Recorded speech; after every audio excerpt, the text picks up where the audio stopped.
It's basically 37 commercials with 37 clients, but it's meant to be a long film format. So it's a full banana mode.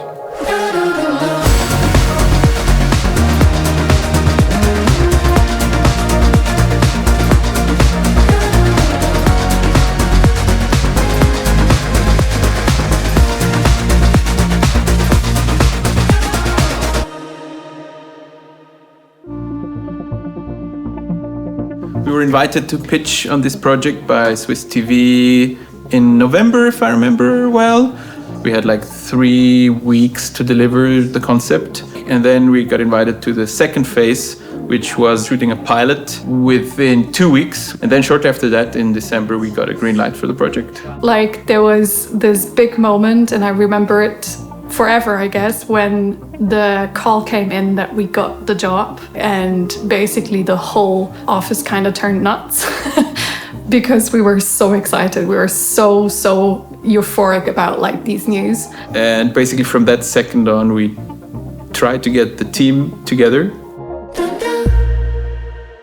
Somewhere the idea came up to, split up these 37 films between quite a few teams. So we started testing different things, defining different visual guidelines. Camera movements, lenses, frame rates, which angles you can shoot, which angles we don't want to shoot. The focus we want on the artist and the ambassador. So we put like everything on the Bible that we wanted to focus on visually, that we're just sure in the end that all of the 37 postcards are like one batch.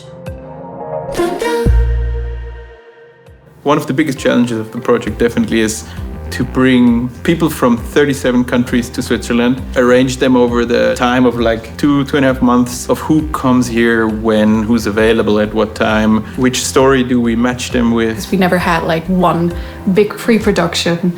We had to do everything on the go while already starting with production and post-production. We did this rough timing where we thought, okay, that's basically how we can split all the 37 shoots. And from there we decided that the maximum we can do is the 6 shoots in 1 week with 2 teams maximum. And we had prepped everything for that. And from there, when we saw a bigger picture, we realized that, okay, it should work. That would be intense, but should be possible. Usually a project of this size would take 1 to 2 years to develop and to produce. But for Eurovision, it's like such a fast pace. So we did everything in half a year. We wanted to have an ambassador that were emotionally connected to the location. So somebody that is living for this location, somebody that is working at the location. Also very important for the process was that it was not enough to have just a beautiful location in Switzerland. For us, for the postcard, it was very important that the artists, together with the ambassador, that they really experience something together, that they go somewhere, but they also do something.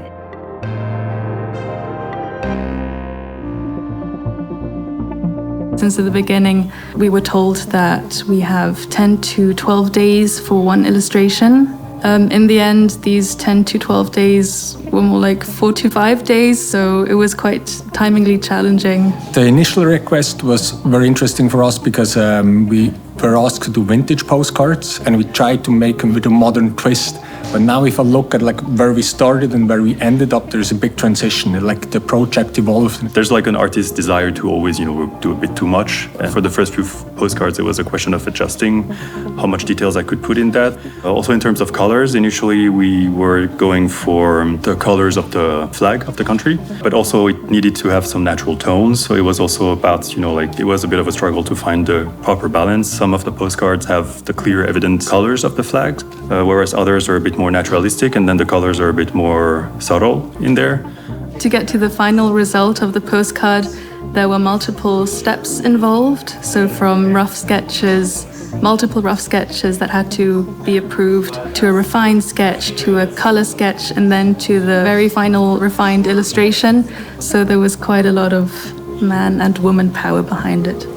One really lovely aspect is that we got to know many different and new places, also different traditions of Switzerland that aren't very known to other cantons maybe, and I think that's something that hasn't been done in a very long time. There was no worst part, there was only best parts. There were challenging things and there were things that were a little bit more easy. There was a shot that we did with 85 children, and you can work with 85 people like humans, and then you can work with 85 small humans with cowbells in their hands at 7 in the morning. The other shoot was in Fraujoch. It looked really like we were in the Arctic because it was stormy, icy everywhere and nobody was there. Fortunately, he's completely in red, so we anyway see him, and his costume also fits to a bit more adventurous style, so we embraced it. I think this project is and will be one of the most special projects because it's working with 37 really special entities, because sometimes it's 1, sometimes it's 2, sometimes it's 5. And also working with 37 really different ideas of how to collaborate. And I think my best phrase for this whole project was less options, more actions. Because there were so many options that we can take and we had to make decisions. And I think we did some good decisions. Also, like, you always have to make sure that it's not only about us wanting something to plan everything very smart, it's also about the location availability, the ambassadors availability, the delegations availability, and this all things has to at some point match to each other, and from there the mechanism starts to work.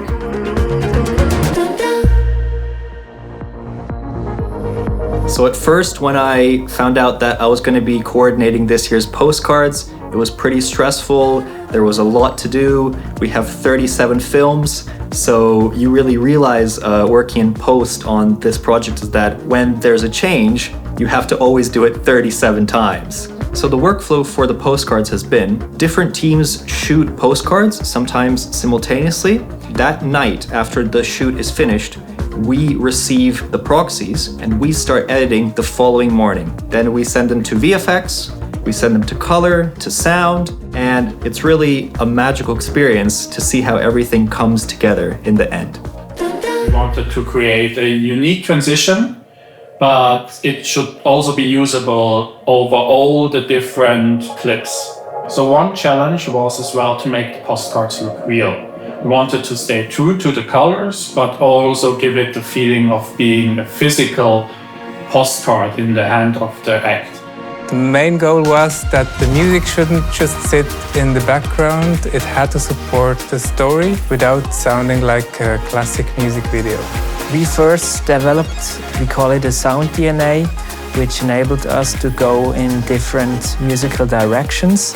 And another challenge was to bring so many influences from whole Switzerland together in one composition. And so we had these typical Swiss influences mixed together with more urban electronic sounds. Our goal was to bring all these together like the ESC united by music. Now we're done. Yeah, we really enjoyed working with such a creative and collaborative team and so many talented people that came together for this special project. And yeah, it's really that once-in-a-lifetime chance to work on the postcards for Eurovision. What I learned from this project, I mean, that's something that I'm learning every time from each project, is that everything is possible if you have next to you a great team, cool mates, that works with you shoulder to shoulder and be supportive during the process. And then you do it.